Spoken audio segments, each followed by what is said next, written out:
Bem-vindos a mais um BaraúnaCast, o podcast da Baraúna.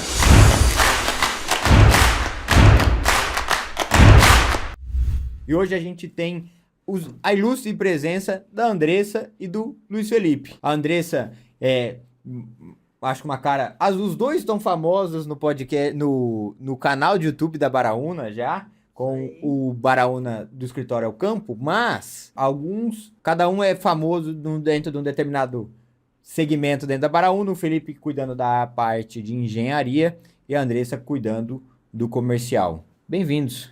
Obrigado. E aí, só pra gente, as credenciais fazem sentido quando a gente conta, então eu vou pedir a Andressa primeiro, tá em ordem alfabética.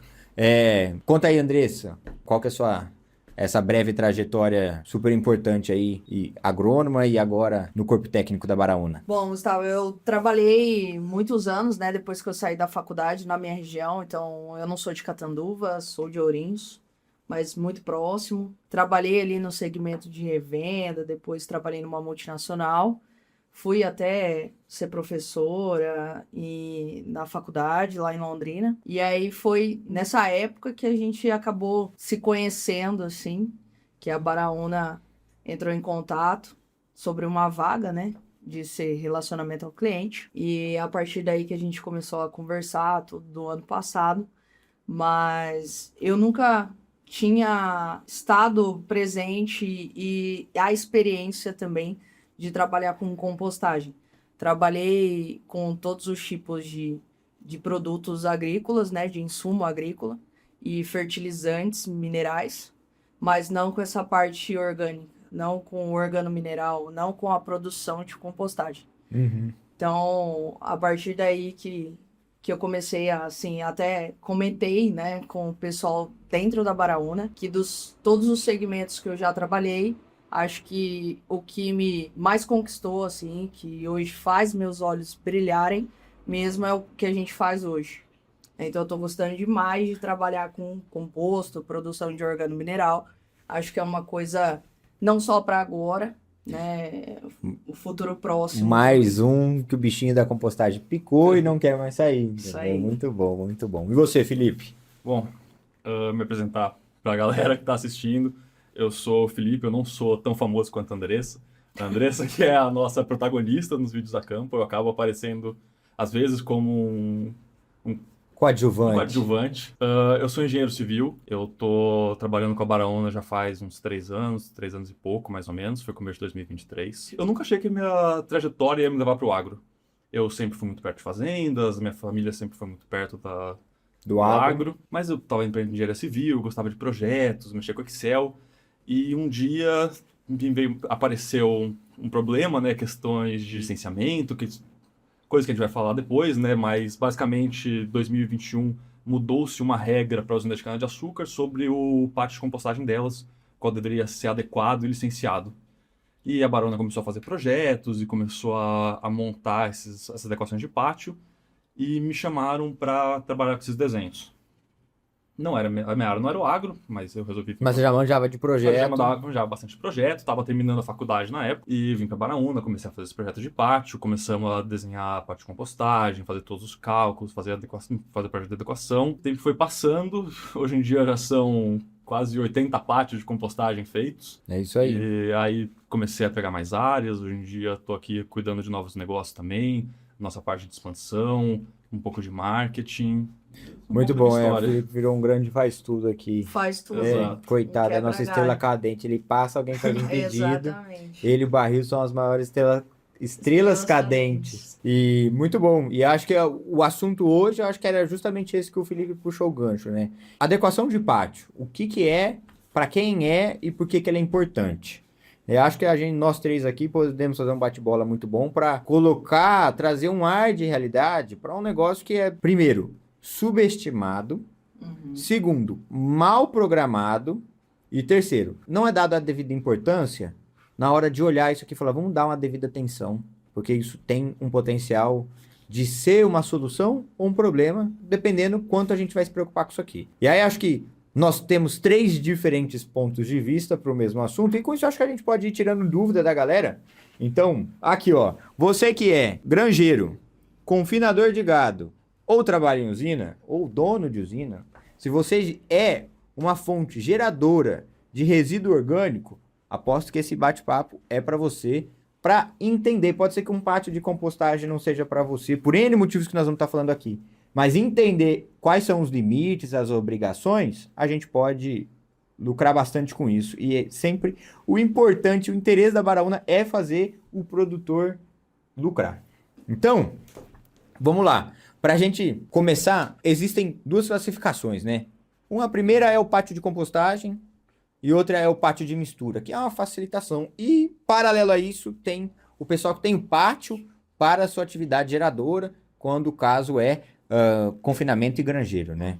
E eu vou perguntar primeiro como a Andressa vê isso, como é que surge a importância de... Como é que as pessoas, você vê, que importância o produtor que está dentro desse regime tem olhado para o pátio de compostagem? Eu acho que, assim, inicialmente, o que eu vejo andando e conversando com o pessoal, inicialmente o resíduo era só visto como um problema. Todo mundo não via uma solução plausível, uma fonte de ganhar dinheiro com isso, e até mesmo pessoal que tem que produz, né, a cultura ali, cana, soja, enfim, não via isso como um potencial de ganho em produtividade, né? Hoje, eu vejo com o pessoal meio que desvinculou essa ideia e abriu mais a mente sobre isso. Tá? Então, tem N oportunidades de você começar a fazer o processo de compostagem, né? E como poder. E, assim, muita gente que vem me procurar hoje para fazer o processo não sabe nem como começar esse processo. Então, eu acho que é uma das coisas que mais pegam eles assim. E acho que uma coisa importante do que a gente faz hoje é a nossa questão de viabilidade. Né, de mostrar para o produtor o quanto ele pode economizar utilizando e fazendo a Eu acho que a compostagem. grande vantagem é que tudo se paga, né, dentro dessa questão do projeto. Não só, sempre quando a gente vai falar de um pátio de compostagem, ele é um tipo de projeto que se paga no balanço do adubo, né, o que você produz, o que você deixa de comprar. Sempre tem um delta muito positivo, né, uma nova fonte de receita. Como quando a gente olha isso na estrutura de um investimento, né, para ter um pátio de compostagem, ele sempre se paga também nessa quanto a economia de adubo gera todo ano, e aí muito pouco tempo a gente tem visto aí paybacks de projetos grandes com menos de 2 anos. Estou falando de projetos fora do normal, né, assim, de um projeto simples, projetos de fábrica, 11, 15 milhões e com payback abaixo de 2 anos. Então é muito bom. Quando a gente olha um pátio simples, a gente está se pagando em dias. Sim. Né? Então essa é a grande vantagem. Existe ainda uma falta de entendimento, né, de o que é um pátio de compostagem, qual é a obrigação para os nossos fins e o que é diferente de um pátio de compostagem que recebe resíduo de terceiro. Acho que isso é uma das coisas que fica de fora, né? Então, primeiro, até agora direcionando um pouco mais para o Felipe, mas eu vejo uma questão, e você que lida com as engenharias de cada empresa que a gente oferece nossos serviços, nossos clientes que têm isso como um suporte gratuito, né? Ou seja, para os clientes que vêm até nós especificamente para os projetos, uma vontade de simplificar demais, né? E aí eu queria que a gente, assim, dentro da sua opinião, onde isso passa? Porque o problema de simplificar demais... Eu acho que, podendo jogar uma pimenta antes mesmo de você começar a falar, pátios que são muito simplificados vão ter um alto custo de manutenção. Acho que semana passada a gente falava de um desse. E segundo, que projetos simplificados demais podem não executar aquilo que eles se comprometem. E aí também a gente está tendo um problema ambiental, correto? Exato. Então, falando sobre a compostagem, tudo que a Andressa falou é extremamente importante, mas no meu ponto de vista ele é sobre a compostagem em si. E pensando no pátio ou ambiente, eu vejo muito mais como uma questão de segurança ambiental. Então, quando a gente está falando no pátio de compostagem, a gente está falando de tratamento de água, de separação de águas diferentes, de não deixar criação de chorume, separação de percolados. Vamos por ordem para quem está ouvindo, assim, porque o nosso gênio da engenharia, ele vai falando como se todo mundo ouvisse isso. O que você está chamando de separar a água? Basicamente qual que é o grande problema ambiental que a gente tem com o pátio de compostagem? A gente tem resíduos sólidos lá dentro que, se maltratados, podem gerar líquidos ou podem acabar ocasionando em líquidos que são tóxicos para o meio ambiente. Isso. Que não podem ser infiltrados no solo e que são problemas ambientais. Se A gente tem que concentrados, se protegê-los, concentrados. só então resumindo isso, a gente tem que protegê-los de ou infiltrar e atingir o lençol freático ou de atingir um manancial. Exatamente.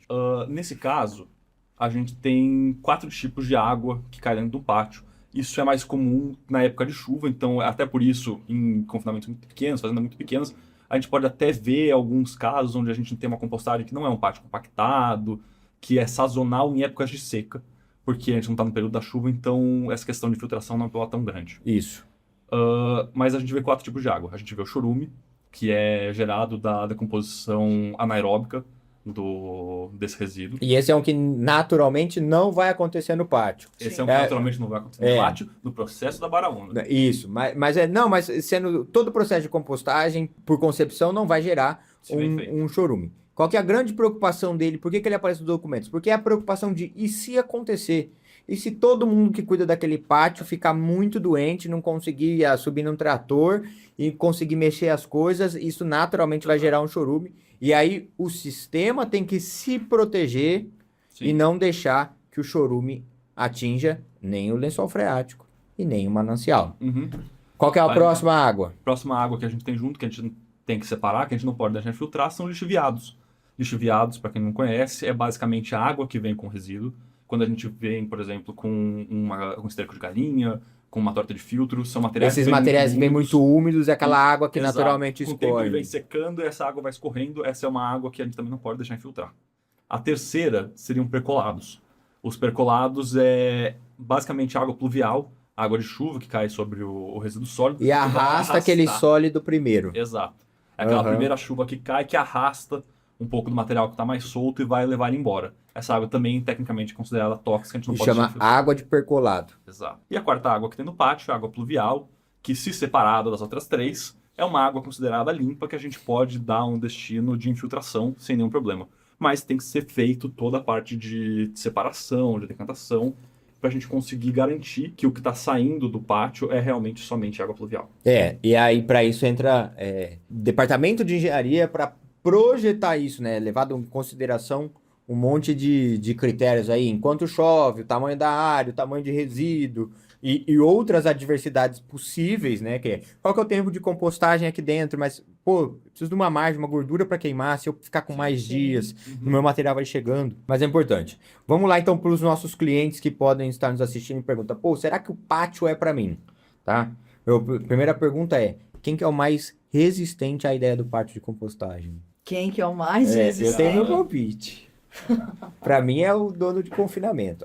É uma boa. Organizar um pátio de compostagem, até o registro disso, eu acho que é o dono de confinamento hoje. Eu não sei se tanto confinamento, eu talvez diria mais questão de retiros de leite, fazendas de leite. Vamos pôr a enquete aqui no YouTube. E se você tá vendo a gente no Instagram, volta lá na nossa enquete que a gente quer ter uma ideia o como é. E tem sempre uma resistência, né, a investir dinheiro, porque aquilo é visto como gastar dinheiro no pátio. Mas qualquer projeto alternativo custa muito mais que um pátio de compostagem. A gente tava falando de um pátio semana passada de 10 hectares, quase 2 milhões de reais ali.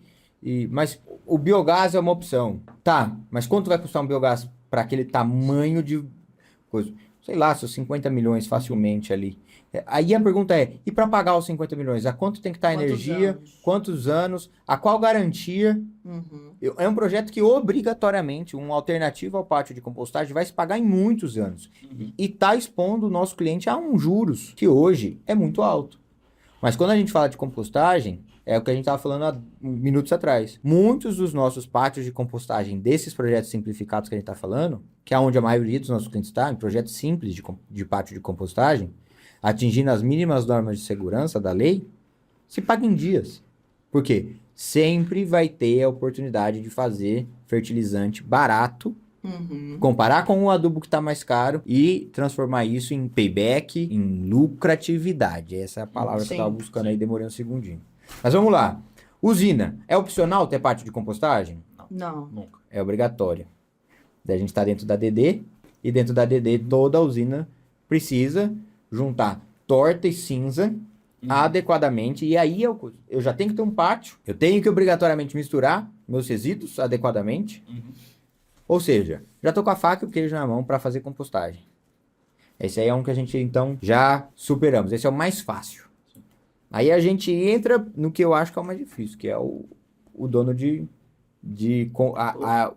os confinamentos são os mais resistentes. Por quê? Porque ele tem um ativo na mão dele que é visto como adubo, embora não seja necessariamente como a gente vem falando. Uhum. Mas o mercado procura aquele material sem tratamento. Existe hoje uma regra de corte, né? Existe um determinado número. Qual que é o número hoje, Felipe? Cerca de 10 mil cabeças estáticas por ano, ser obrigado a ter pátio. Então, se o cara tem um confinamento de estático com capacidade para 10 mil, Uhum. capacidade para 10 mil instalada, ele tem que ter um pátio previsto para isso. Sim. Não importa se ele vai fazer 20 mil, 15 mil ou 30 mil cabeças, que é o que ele pode explorar tudo. Sim. Essa é a nota de corte para Decisão, isso. então. E aí ele tem que fazer o pátio dentro das normas que estão ali descritas, né? Mas antes disso, então até isso eu tenho 9.999 cabeças de gado na minha capacidade. Em que categoria eu tô, Felipe? É dispensa de pátio. Uhum. As exigências para ele fazer um muito pátio menor, são muito menores. Ele precisa de um local. Aí entra naquela categoria que você falou. Eles estão num lugar que ele consegue garantir que ele vai fazer tudo que ele tem dentro da safra de seca, né? Do período de seca. E ele tem suas facilidades. É óbvio que ele precisa se atentar ao mínimo, né? Para trabalhar na segurança. Mas aquela quantidade de esterco que ele tem não oferece um risco real ambiental. E aí ele pode fazer a compostagem dele. Ele deve fazer, mas com as facilidades de, poxa, eu consigo encaixar isso dentro do período seco e tem uma dispensa de compostagem. Ou, se ele quer fazer um pátio de compostagem, um pátio de registro simples. Uhum. Sim. Essa é a nossa meta. E quando a gente fala de frango, onde a gente tá? Cara, quando a gente fala de frango, a gente tá falando de 500 mil cabeças. Exatamente. 500 mil galinhas poedeiras é a nota de corte hoje. E 500 mil galinhas de poedeira é muito menor que 10 mil, em quantidade de esterco, é muito menor do que 10 mil cabeças de boi todos os dias. Só pra gente ter uma noção, né? Estima-se que 10 mil cabeças de boi façam 2.300 quilos. São 230 quilos por dia. Uhum. 230 toneladas por dia de Isso. esterco.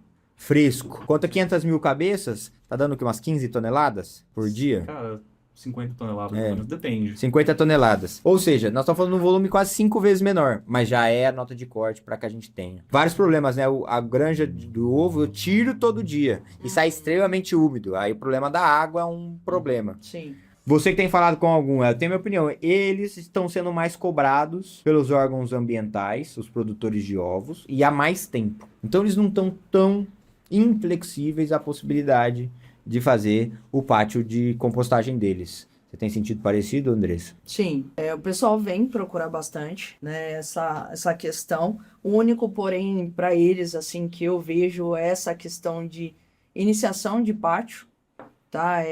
Como começar, qual é o processo, aonde eu devo começar, o que eu devo procurar. Então, acho que essa é uma questão, assim, e muito a questão do preço também, né? Hoje eles têm um material na mão que eles conseguem Igual o dono do comercializar. confinamento. Isso, igual ao confinamento. Então, o custo desse resíduo também é um custo alto, assim, vamos dizer, e que eles demandam O que eu tenho pra visto é, frente. como a gente acaba se dividindo aqui, eu acho que eu tô com os maiores grupos da avicultura, é que eles já estão sendo pressionados pelo órgão ambiental há mais tempo. Mesmo esse material valendo no mercado, óbvio, pro frango de corte, que é a cama de frango, né? Isso tem outra vazão, outra pressão em cima, mas para quem tem ave de postura, eles já estão, a cabeça foi sendo transformada ao longo dos anos por uma comunicação frequente com o órgão ambiental que vai lá licenciar a granja dele e fala, olha, você vai precisar fazer um pátio de compostagem, você vai precisar fazer um pátio de compostagem. E agora que essa hora chegou, eles estão mais receptivos à ideia. Tem outro ponto que aí você pode me corrigir se é relevante ou não, mas devido à umidade, a gente tem o fato também de que muitas granjas acabam já tendo que ter um certo tratamento desse resíduo para fazer a venda. E aí é super... Então ele já tem volta que no parte da ponto. infraestrutura e para ele é muito fácil, já tá com um pezinho para começar a compostagem. Não, e o problema de um muito úmido é como a gente pode escalar os preços muito alto, né? A gente tava com um projeto acontecendo aqui. A estratégia que eles adotaram, essa você não viu, Andressa, mas é maravilhoso. A estratégia que eles adotaram para lidar com o problema esterco de galinha poedeira tava custando dentro da estrutura, por ano, 6 milhões de reais em frete. Por conta de peso, de Por umidade. conta que da 85% disso aí é água. Então, toda cada a 100 umidade. toneladas que viajava, tava levando 85 toneladas para viajar quase 200 quilômetros, todos Sim. os dias. Não é mais viável. Não. 6 milhões de reais fazia tudo. Entendeu? Então, realmente o que o Felipe falou, acho que é super importante. quanto antes Primeiro que o produtor que compra a mesma cama de frango, ou o esterco de galinha poedeira, não quer comprar água, ele já aprendeu a fazer a conta. Ele Sim, quer pelo menos seus exatamente. 30% de umidade. Sim. E esse tempo, como é que nós vamos organizar, né? Então já tem naturalmente de novo, igual a usina, né? Passa por um tempo de passagem obrigatório quase, de que você vai ter que pôr em algum lugar e secar. Pô, enquanto isso, se eu fizer a compostagem, quanto eu ganho? No caso do esterco de galinha poedeira, garantidamente. Disponibilidade, oferta dos nutrientes que tá ali dentro, porque alguns são complicados, preservação de outros. O potássio a gente consegue diminuir a lixiviação, o nitrogênio a gente consegue segurar um pouco mais.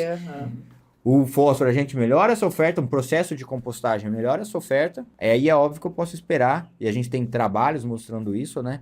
Quanto à oferta, a oferta depois, a performance da lavoura é otimizada. Disponibilidade, tudo. Exatamente.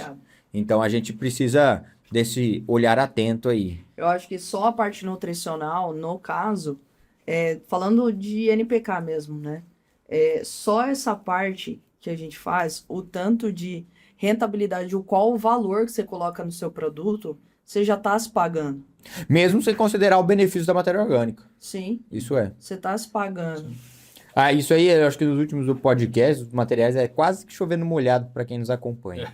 Porque a gente tem falado isso. Qual que é o valor, né? Qual que é o valor de um fósforo hoje? Qual que é o valor do potássio? Num cenário em que tudo disparou de preço. Exatamente. Entendeu? Então, aí eu brinco sempre assim, a coisa fica crítica quando começa a vir propaganda de ureia. Quando a propaganda de ureia vem de todos os lugares, você entra no Instagram, no LinkedIn, você passa na rua, tem propaganda onde vende adubo, que ali tem ureia, é sinal dos tempos e é a oportunidade para quem tem resíduo orgânico, aproveitar o valor nutricional do seu resíduo, Sim. usar como adubo, sabendo que vai ganhar dinheiro. O meu grande ponto de atenção é pátio de compostagem, você precisa ter um pátio funcionando. Aproveita a alta do fertilizante e faz receita com isso, quem já tá com o pátio funcionando. O Felipe pegou o final desse afã todo aqui conosco, de que gente que correu atrás quando o preço do cloreto estava R$6.000, o preço do MAP estava quase 10, e por aí vai. E quando o pátio ficou pronto, os preços já estavam arrefecidos. O que fica dentro das pessoas? Putz, se eu tivesse meu pátio de compostagem. Eu acho que é sempre vocativo, né? Sim. Faça seu pátio de compostagem o quanto antes. Programe-se, aprenda. Tem gente que não vai ter que ter um pátio de compostagem, mas precisa fazer a primeira vez, precisa fazer o outro ano, precisa fazer o outro ano. E ganhar esse traquejo. Pôr isso dentro da rotina. Mesmo dentro de fazenda, precisa converter a equipe a isso, porque imagina, muitos lugares... Eu vim da Bahia essa semana, e aí lá o cara mostrou, não, a gente comprou uma máquina aqui que joga 40 toneladas por hectare de esterco. Cara, isso aí não é fazer gestão diária de fertilidade, não é investir. É simplesmente jogar fora. Sim. O quanto menos eu jogar, melhor pra mim. Vou fazer uma Aí você fala pra equipe que tá no pré-plantio, arrumando todo o maquinário pra poder plantar, que eles também vão ter que cuidar da compostagem. No primeiro ano, normalmente eles veem isso como uma fonte de sequestro da energia, das atividades. Fala, pô, isso aí tá me atrapalhando. Sim. Até que a gente converte esse time para, pô, fizemos o adubo aqui na fazenda, plantamos ali em tal talhão, acompanhamos um lado a lado, deu muita diferença. E aí a gente coloca na cabeça do pessoal que estamos fazendo adubo aqui dentro da fazenda. O seu pátio virou uma fábrica, né? E basicamente você tem tudo na mão. Você não depende de frete mais, você não depende do pessoal para carregar e descarregar esse produto. Você não fica na mão se vai ter ou não vai ter. Usina, por exemplo, eu não sei hoje como é a dinâmica em fazenda, mas assim, com muita propriedade, mas eu vejo em usina, assim, hoje uma hora de munk é R$250. Sim. Só o que ele economiza de munk, porque ele não tem mais que mexer bag, quando ele tá usando organomineral, outro dia o cara pediu, assim, uma coisa que o nosso projeto naturalmente não contempla, né, assim, na hora de comparar o preço do adubo com o preço do organomineral que a gente faz. E o cara falou, não, coloca aí também, abate aí meu custo em munk. Era mais, no final das contas era mais do que o que ele tava economizando com adubo. Ele dobrou. E com o custo real dele apurado. Assim, ó, não vou mais ter esse munk. Esse munk custa 250 horas no meu sistema aqui. Eu remunero ele em 250, que é o certo. É o preço de eu alugar um munk hoje. Quanto eu faço? Porque ele põe o munk dele pra fazer o que ele quiser, economiza o equipamento. Sim. E a gente quase dobrou. Eu não lembro se quase dobrou, chegou a dobrar, assim, se mais era munk do que adubo, mas era muito próximo, assim, a diferença entre os dois, e fez uma diferença danada. A facilidade de fazer isso, entendeu? Então, são coisas que parecem... Eu brinco sempre. Se você errar 10% numa dose de 180 quilos de adubo, vai fazer uma baita diferença. Se você errar 10% num adubo que vai 10 toneladas, vai fazer uma diferença menor. Porque a quantidade de nutrientes, exatamente, muita gente me olha com essa cara. Mas vamos lá, um adubo que tem 52% de concentração de nutriente. Se eu errei 10%, faça a conta. Porcentagem é porcentagem. Porcentagem é porcentagem. Então tá bom. Agora faz uma conta. Vamos puxar para a realidade agrícola. Uma máquina de 10 toneladas, setada para 10 toneladas, para aplicar esse produto, a lanço, por exemplo. Qual que é a margem que ela tem para errar? Ela é muito mais robusta ao erro de 10%. Ela é improvável que ela erre 10%. Sim. Só que essa máquina que joga 180 quilos, ela é altamente sujeita a errar 10%. E errar mais. Os erros embutidos disso são diferentes. Então, esse 10%, quando a gente olha tudo, eu entendi o seu ponto. Não. E é justamente isso. Mas quando a gente olha na realidade do nosso maquinário, da tecnologia que a gente tem, ele pode... 180 é muito provável que ele tenha erros de 10%. E a máquina de 10 toneladas é muito improvável que ela tenha erros de 10%. E acho que a grande graça, né? Você está aplicando 180 quilos para um hectare inteiro. Como é que vai ficar isso? Mas essa questão da porcentagem é assim, entre esses 10 e os 180, uma margem de 10% de erro, qual que vai mais interferir Exato. na relação, Então, entendeu? O que eu ia comentar é que quando a gente fala de porcentagens, eu subi 10% em um, eu subi 10% no outro, o aumento é o mesmo, tecnicamente. Sim. Mas, uma coisa, se você errar 20 quilos a mais numa dose que você está aplicando 180 quilos por hectare, você está errando 10%. Se eu errar 20 quilos a mais numa dose que eu estou aplicando 10 toneladas... Não fez nada. Fez nada. Exatamente. Eu posso errar nada. 500 quilos a mais, posso errar 1 tonelada a mais que eu tô colocando, que é ainda um erro menor do que os 20 quilos na outra. Exatamente. Esse é um ponto interessante. Mas na hora que eu tô falando 10%, 10% é a mesma coisa. Não, mas eu digo 10% pela... Assim, 10% de um pro outro é a mesma coisa, mas eu digo pela dose, quanto de nutriente, é justamente esse o ponto que você falou. Quanto de nutriente tem 10% do adubo que tem 52% de concentração e do organomineral tem 8, 10. Quando isso? Então, é muito mais, é um sistema muito mais resistente a erro, né? Além de tudo. Então, isso que eu gosto. Mas, voltando no ponto de vista do pátio, que é o foco de hoje, a gente vai gravar um outro podcast só falando de aplicação. Qual que é o tempo que demora um processo de adequação? De adequação? Exatamente. Então, da hora que a gente faz a concepção do pátio até a hora que ele recebe toda a possibilidade dele, quantos dias você demora para entregar? Vamos por etapas. Então, depende muito do pátio. A gente trabalha com escalas variadas.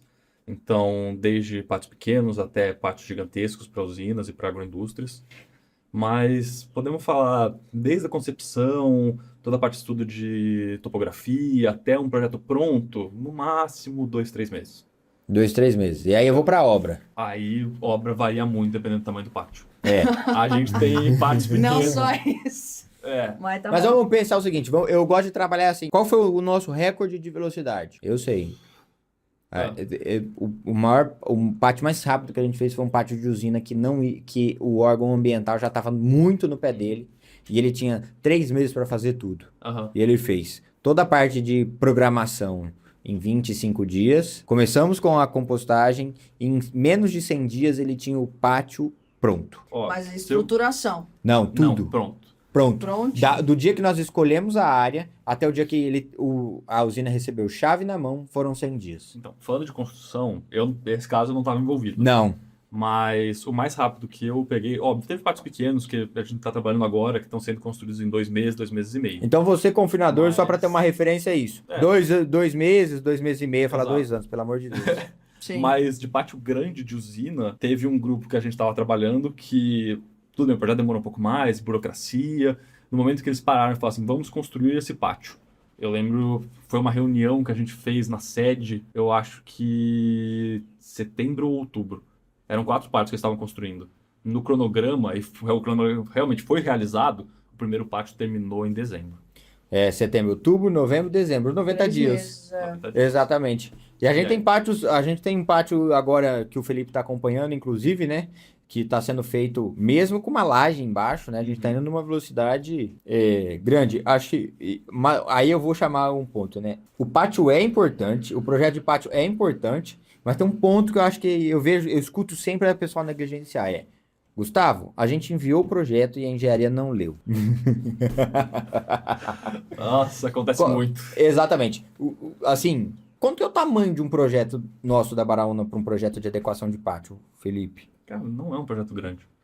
A gente tá falando de 5, 6 pranchas de desenho no máximo, um memorial de 5 páginas. É relativamente curto. Ou seja, menos de meia hora tá lido. Menos de meia hora tá lido. E quantas Pra reuniões uma a gente, pessoa ainda da a engenharia. gente Se fosse economizaria? uma leiga como É. eu, tudo bem, né? A gente aumenta um pouquinho. Mas uma hora, quantas reuniões a gente economiza se os responsáveis lerem um projeto rapidinho, assim? Várias. Tipo, na média a gente acaba fazendo 3 a 4 reuniões para alinhar tudo, das quais 3 geralmente são desnecessárias, que era coisa que estava no projeto, que tem que explicar. Então, uma era pra fechar. É uma. Uma era pra fechar. Então, ou seja, a gente pode mandar 2 preços agora. Vai ler o projeto? X. Não vai ler o projeto, eu vou fazer essa reunião? Vai ter que ter mais 2x. é isso aí. É, isso aí.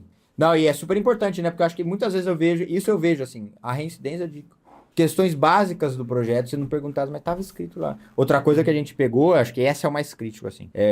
Pediram pra gente avaliar um projeto, Andressa. Primeiro que o projeto foi todo provavelmente gerado com alguma IA, de qualidade questionável. Tá. E tinha, assim, referência não encontrada no meio do negócio. Anexo não encontrado, referência não encontrada, em negrito. Nossa. E assim, isso passou batido. Até pela pessoa, que não fomos nós, né? Que concebeu o projeto de pátio. Isso veio de algum lugar que vendeu um projeto de pátio pro cliente. Uhum. E nem ela própria, que gerou com o IA, leu o Leu. projeto e pegou esses erros. Nós, quando vimos... E eu acho que é um negócio importante. Um dos testes que nós realizamos para ver se aquele pátio, se aquele projeto estava factível, se ele precisava de ajuste ou de uma transformação, ele teria sido, tá? Só para um teste, alvo de 12 multas no ano de 2024. Meu Deus. Exatamente. Por quê? Porque uma das preocupações que a gente tem é com a água. E o primeiro teste que a gente fez foi com a água. Uhum. E teria gerado só em 2024 12 multas. Exato. De uma categoria. Então, fazer pátio, e quando a gente fala que o pátio é importante, o que é isso? Quem faz pátio é uma coisa assim, faça uma vez e chore uma vez. Dá trabalho, dá canseira, ninguém quer ler, Sim. mas é importante ler, ninguém quer fazer, mas é importante fazer bem feito, porque depois você faz o pátio e esquece. A gente tem pátios aí que estão sem reforma Aham. há 6 anos. Uhum. Então, mas eu acho que uma coisa assim que, conforme eu fui andando pelos pátios de usinas e fui entendendo um pouco do processo também, o Felipe vai falar melhor, mas assim, essa questão, um pátio desse que vocês viram, ele já estava feito? Não, ele já tava... tinha rodado? Foi tão estranho, porque eles começaram a fazer e falaram, opa, tem alguma coisa errada aí. E pararam, Entendi. entendeu? Mas assim, muitos não conseguem enxergar. Eu já fui com o Felipe em pátios aí que, assim, o Felipe olhava, chamava a pessoa responsável e falava, tem que mudar tudo. Isso aqui tá errado. Entendeu? Isso daqui tá errado. Isso daqui não vai acontecer alguma coisa X que vai te prejudicar lá na frente. Então, o que eu vejo hoje, principalmente de fazer um projeto adequado, é que você não gasta 2 vezes. Não, exatamente. Paga uma vez, chora uma vez. Exatamente. É. Aí, assim, se você faz uma vez e isso tá errado, você tem que fazer de novo, nada mais justo do que a pessoa que vai consertar come mais caro. Exato. Não é? Eu sempre falo isso, assim, pra consertar é mais caro. Tem um projeto que a gente participou não, que nós concorremos e não participamos no final. E aí foi feita uma engenharia lá, um projeto de engenharia, e o custo de manutenção da estrutura, a estrutura não seria multada, a estrutura, nada disso. Mas o custo de manutenção da estrutura, da maneira como ela estava projetada, estimava-se que ela custava a cada 4 anos um pátio novo. Então, qual que é o custo de manutenção? Também. Pô, não é só pra... A gente tem mais de 100 pátios registrados aí que nós trabalhamos na organização. Um erro operacional, às vezes não testado, tem um custo enorme Sim. que você vai carregar. Porque depois, imagina nas grandes corporações principalmente, que você vai lá, pede um orçamento para fazer o pátio tá adequado, passou, tem todos os registros, beleza. Aí você fala assim, putz, eu errei. É muito complicado hoje a gente ter que olhar e falar, putz, galera, ó, eu errei, esse pátio não é ele não funciona, ele não é sustentável, porque ele tem erros de projeto. Sim. Às vezes o responsável por isso vai falar e não, mas isso aí nós não vamos gastar dinheiro agora, larga assim, tá funcionando, deixa. Ou às vezes tem uma questão natural de você depois ter medo de falar, putz, não foi bem assim que eu imaginei que ficaria, né? Errei, pessoal. Então acho que a grande vantagem, a Baraúna tá aí pra fazer esse papel de, tá aqui, faz esse projeto e dorme tranquilo. Sim. Porque nós fizemos e graças a Deus A gente não tem um que a gente tem errado. E Mas a acho gente que- foi aprimorando depois de 100 pátios de compostagem, mais de 100, a gente tá quase chegando a 120 aí.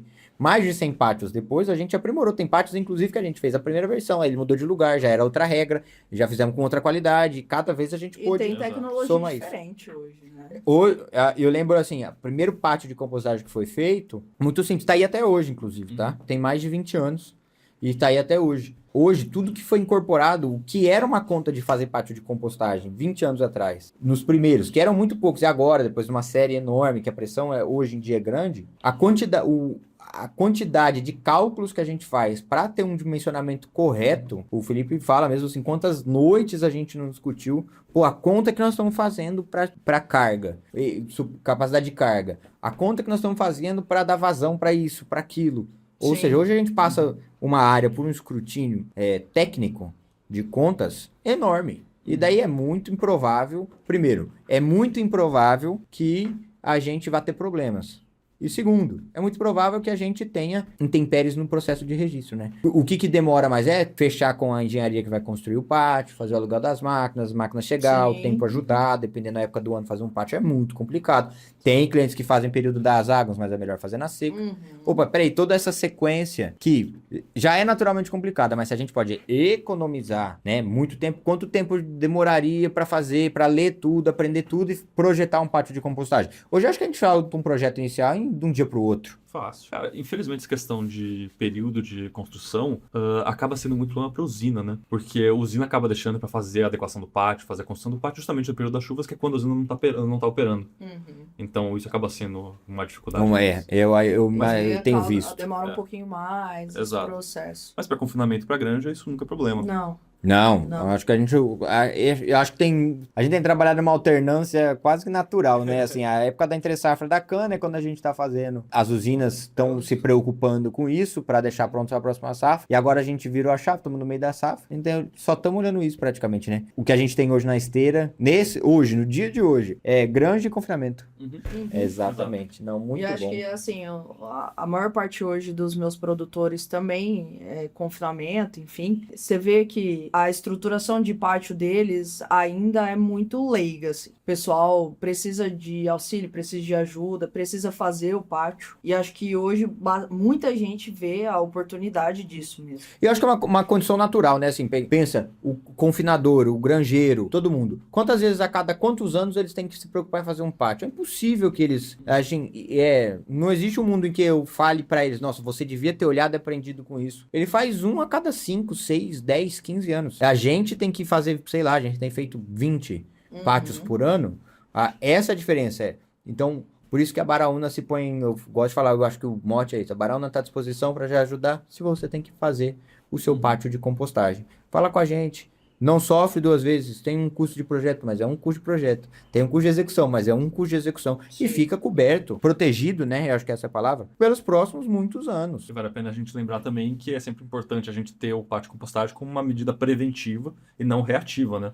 É sempre bom fazer o pátio de compostagem antes, não esperar algum grande evento, alguma disparada dos custos dos nutrientes, dos minerais, até pelo que a gente estava falando antes. A gente estava falando de tempo de 6, 7 meses para construir um pátio. Se você esperar para construir quando o negócio está na alta, quando tiver Eu acho que eu preocupação- tenho outro ponto também, assim. É importante porque o órgão ambiental tem avisado para essas categorias todas. Sim. Aí, se a gente vai deixando, passa a ser mandatório. Então, quando vem uma ordem mandatória do órgão ambiental, você tem 60 dias para fazer um pátio. E a gente tá falando, então, é melhor se antecipar e fazer tudo dentro de um período normal do que fazer com a faca no pescoço e ter que fazer em 60 dias, que é quase impossível, né? Sim. Eu acho que esse é o grande ponto. Esqueci alguma coisa? No meu ponto, não. Não. Então é isso. Não se esqueça de curtir, compartilhar, comentar, vote na nossa enquete, se ela estiver aqui debaixo, se você está vendo a gente pelo YouTube. E voltamos em breve com mais um BaranoaCast. Muito obrigado. Tchau, tchau.